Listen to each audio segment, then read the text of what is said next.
The bakery on Maple Street. Maple Street had always been quiet, the kind of street where the leaves seemed to linger longer in the air and the sunlight fell in lazy streaks that made sidewalks glow like honey. For years, Agnes had walked past its neat houses and familiar fences without noticing anything remarkable, until one morning she caught a scent that seemed to belong to a different world: warm dough, sugar caramelizing, and the faintest hint of laughter tucked into the corners of the air. The bakery appeared before her suddenly, as if it had been waiting for her all her life.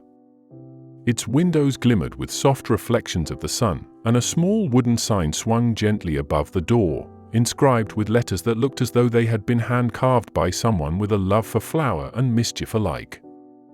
Inside, the air was heavy with the comfort of fresh-baked bread and the quiet hum of a world that cared little for the worries of the outside streets. Agnes had not meant to linger. She had passed by, intending only to satisfy curiosity, yet somehow she found herself standing in front of the counter, eyes wide at the arrangement of treats that seemed almost too perfect to exist. Golden croissants were stacked like pyramids, their layers promising buttery tenderness. Sticky buns glistened with caramel, twisted and proud. Tiny scones sat like little guards, powdered sugar dusting their crowns, and pies winked with glossy surfaces that caught the sunlight just right. The baker, a woman named June, moved with the quiet authority of someone who had made friends with flour and fire. Her hands worked deftly, kneading and folding dough as though it were alive, coaxing it into shapes that felt like small miracles. She hummed as she worked, a soft, playful melody that seemed to settle into the corners of the room and linger there like a secret. Agnes felt herself relax, the tension of years easing with every soft hum, every waft of sugar and warmth. Days passed, and Agnes returned again and again. Each visit became a ritual she hadn't expected to need.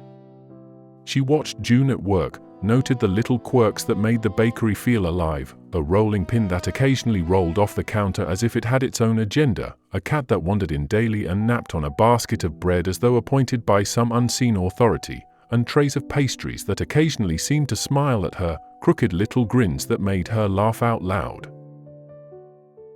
There was a gentle humor woven into the bakery, the kind that didn't demand attention but made you feel alive if you noticed it. One morning, a loaf of bread had toppled to the floor, and June picked it up with a mock frown, shaking her head as though the bread had been caught in mischief. Another day, Agnes found a chocolate croissant shaped in a slightly askew heart and laughed at the apparent joke. Each playful misstep, each tiny quirk of the baked goods, seemed intentional, a reminder that even in routine, there could be delight. Agnes began arriving earlier, sometimes before the sun fully climbed into the sky, drawn by the warmth that spilled from the bakery's doors. Through the wide windows, she could see the town slowly waking, a man shuffling past with newspaper in hand, a dog dragging its leash across the street, a child stopping to press small hands to the glass in wonder. The world outside seemed familiar, yet somehow softer, more generous, as if the bakery had quietly brushed color over the edges of her vision. Time became a gentle companion in the bakery. The small rituals of flour, sugar, and laughter wove themselves into the days, and Agnes found herself noticing things she hadn't in years, the way light pooled on a table just so, the tiny curl of a cat's tail, the hum of a bird outside the window that seemed to punctuate the music of the ovens. Each detail became a small joy, a reminder that life had not stopped giving if one only paid attention. June noticed Agnes, though not with overt attention. Her gestures were subtle, an extra cinnamon twist on the plate, a small note tucked under a croissant reading for the one who notices the little things. Agnes did not question the note. She simply felt the warmth of it settle into her chest like the gentle press of a hand, the kind that doesn't demand recognition but leaves its mark all the same. Humor lingered in unexpected corners. A muffin might have a lopsided grin, a cat would chase a rogue piece of dough, a baguette would slide off a tray and land at Agnes' feet as though testing her reflexes. She laughed more than she remembered, a deep, soft laugh that carried itself into the quiet streets, a sound that seemed almost alien in its freedom. The bakery had given her permission, silently, to notice life again, to be caught off guard by delight, to laugh at the small absurdities that make existence bearable and beautiful. Seasons shifted with the ease of an unseen hand. Winter frosted the windows, making each pane a tiny, glittering work of art. Spring pushed blossoms along the edges of the street, spilling pinks and whites against the pavement. Summer warmed the air, turning the town golden, and fall arrived with a crispness that made every step on leaves a miniature celebration. Through it all, the bakery remained a constant, its warmth a steady pulse in the rhythm of life. Agnes realized, slowly and with gentle surprise, that the bakery had become more than a refuge. It was a lens through which she could see the world as it truly was, absurd, tender, playful, and capable of transformation. She noticed the way the townspeople carried themselves differently here, softened by the scent of fresh bread, by the quiet insistence that laughter and delight were not optional, but essential. One particularly slow morning, a tray of pastries tumbled from a high counter. The cat darted, chaos ensued, and Agnes found herself doubled over in laughter.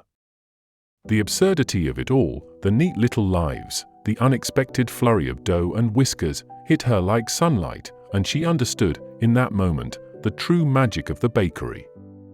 Joy was not a grand gift.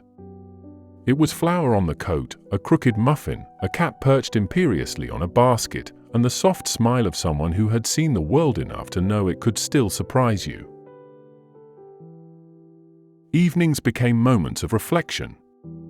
Agnes lingered outside, the last warm pieces of pastry in her hand, tasting the faint sweetness as the street dimmed and the sun sank behind the rooftops.